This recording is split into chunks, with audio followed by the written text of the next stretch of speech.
At a time when software major Infosys is under fire from investors and shareholders, the company's board has kicked off an exercise to identify the next CEO. Remember, the current CEO, H.D. Shibulal's term will officially end in 2015 when he turns 60. Let's take it across straight to Chandra Srikanth, who joins in with exclusive details on that story.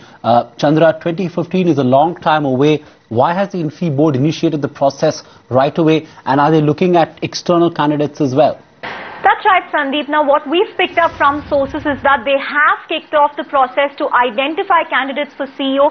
Yes, Shibulal's term officially ends in March 2015 when he turns 60. But the sense that we are getting from our sources is that they will have a candidate in place in the next 12 months, well before the end of his term, so that the transition process is easier.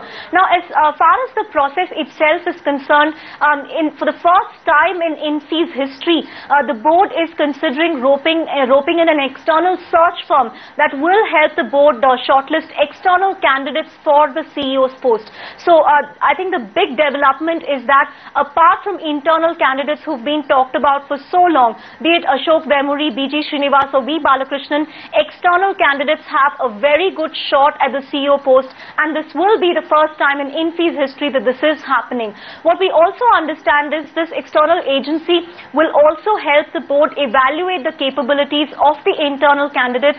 So I think it's going to be a very fair process which will pit the external candidates versus the internal ones. Now, this is clearly coming at a time when Infosys is under fire from various quarters.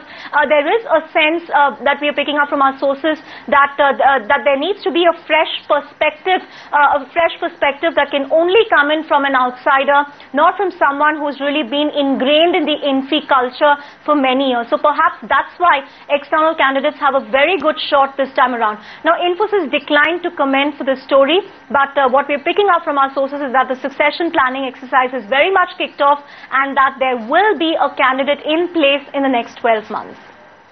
Chandra, leave it at that. Thanks very much for those details. And Infosys, even in a down market, is actually holding up by about 1.25%.